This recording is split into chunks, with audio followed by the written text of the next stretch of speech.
Hey everybody, and welcome to the Labyrinth of Limitations. This is the another little labyrinth. We're talking about intervals some more. We've talked about thirds, we've talked about six. So here's thirds, here's six, and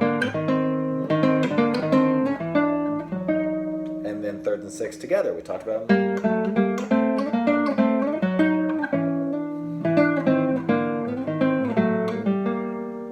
So that's the idea.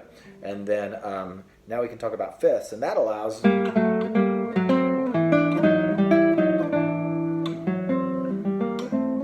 it's a bridge between thirds and six, allowing my lines to go by step if I want to. So, oh, that was move an octave. I'm not going to do that. So that's the move. So first off, let's just talk about fifths for a second. Fifths sound cool in this scale in parallel motion. They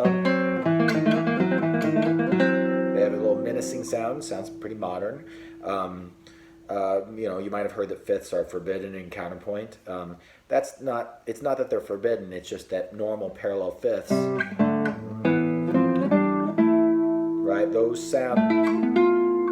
Besides this interval right here, which is a tritone, everything else is a perfect fifth. And the independence of the voices just go away with that sound because it's just all the exact same interval. Whereas in a major scale, six are different. They alternate between thirds and major and minor six. And same thing with thirds. So you hear a lot of parallelism with those because they have variety to them. Now fifths have a different color. Fifths are a little more austere, you know, so you want to be able to understand that they're what's called a perfect consonance. And then with our scalar fifths, we get tritones and we get perfect fourths when we move through the cycle. So it's quite interesting. But all of those have a little bit more of a colorless sound in a way. The tritones are really quite pretty within this context. But they have a different color than, see, you know, a little bit more of that, you know, little menacing sound. So you need to practice moving up the scale. So I could do that real quick just to show you. So it's a, if I can,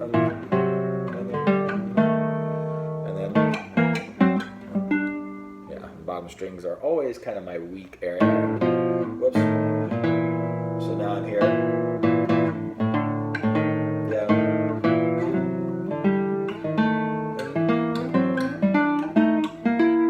So that's on strings 5 and 4. And then 4 and 3.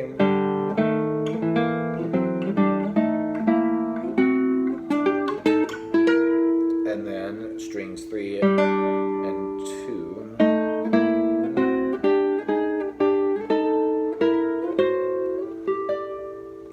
Top strings, you can do surrounding, right?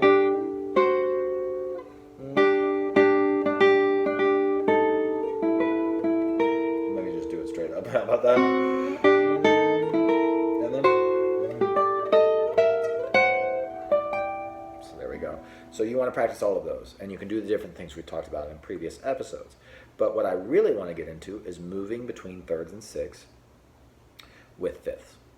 Okay, so let's take some ideas. Let's just go, okay, I've moved some parallel thirds, and now I want my voices to go out from each other. Well, just like the standard elevator type of concept, that's a fifth within this scale. I could do it here if I want, right? So that's the move. And now I'm on the sixth floor of the elevator. I'm on the sixth floor. So I was on the thirds floor, I went to the fifths and the sixths. And what's cool about this with two voice lines is we're really paying attention to those outer voices, and you can notice something that if I'm on a strong beat with six, and then I do this type of motion, now I'm on thirds on a strong beat. So that can be nice and predictable because thirds and sixths, like I said before, are very similar. They're in the imperfect consonants department, whereas fifths, and we'll just lump diminished fifths and perfect fourths into this, are in the we'll call them perfect consonants in a generalized sense here. Okay, so, oops,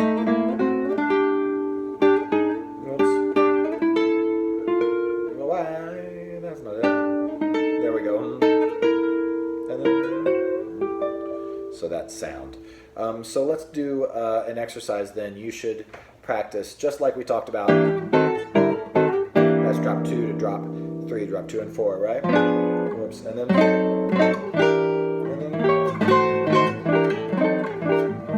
we want to be able to do those. And this is G minor 6, of course. So by the same token, right? Go up, and now I'm on diminished. Instead of this for a third, I'm here, and I'm going to go diminished. So this is the diminished chord, G minor 6, diminished chord, G minor 6, diminished. And now I'm on G minor 6, and I want to do all of these. So this is on the diminished.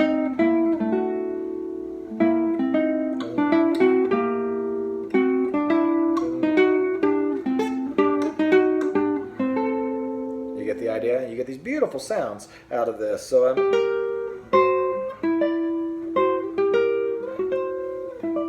you know, beautiful sounds. Let's look at 2-5-1. So that's what it is, and I'm going to think.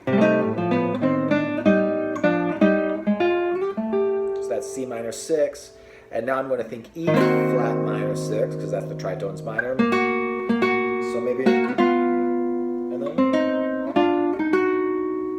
Right, and then, right, and then,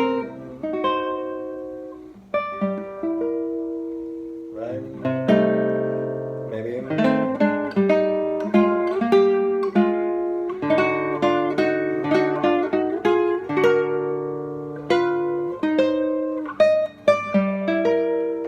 maybe I could get that in time real quick, so I'll try it out. So I'm on C minor 6, so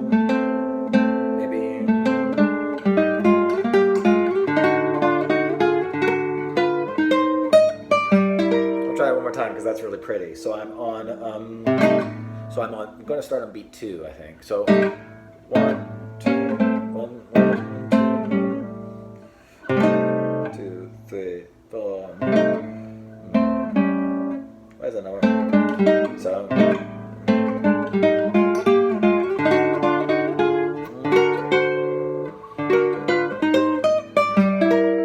So that's the idea. And I was just moving. What did I do there? I went. So I'm hitting this, I go third to tritone to 6 in C minor 6, 6, and then I'm going to hit, I just jumped to a third there, but I could have done,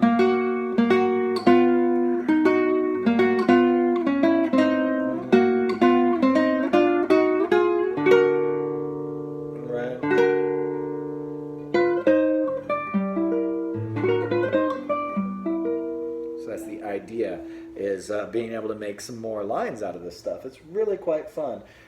You can you know, do things like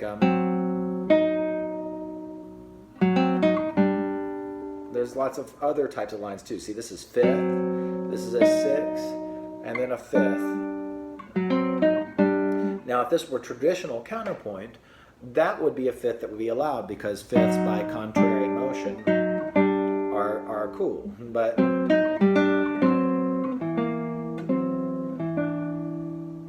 so that was doing some parallel 5ths, parallel tritones. And I went to octave there at the end, which we haven't really talked about. And then maybe,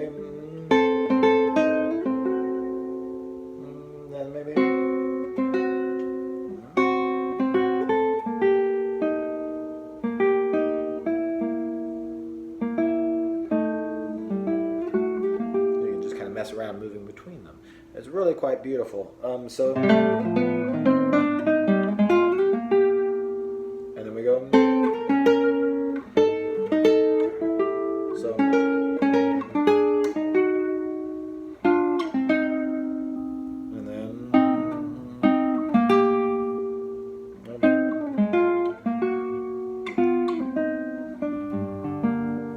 just a little bit of movement between those intervals. So practice your fifths, start bridging between them. Last note there is that so then the thirds and the sixths are imperfect consonances, and then we'll move out to tenths. And when you are on a strong beat on an imperfect consonance, on a third, a sixth, or a tenth, you're going to stay on a strong beat if you keep doing that kind of motion. And then you can do other things to change it so that that's on the weak beat. And the perfect consonances, fifths, octaves, unisons, are on the strong beat. You can switch it. So it's predictable. So we'll talk about it more. And thanks for watching. This has been fun to do these little ones. And I'll do, I have a big episode coming up on the scale of scales before long here when I get around to making it, which combines all of the scales of chords in an interesting way. Thanks for joining me, and I hope you guys are all doing well and keep practicing and have fun with this stuff.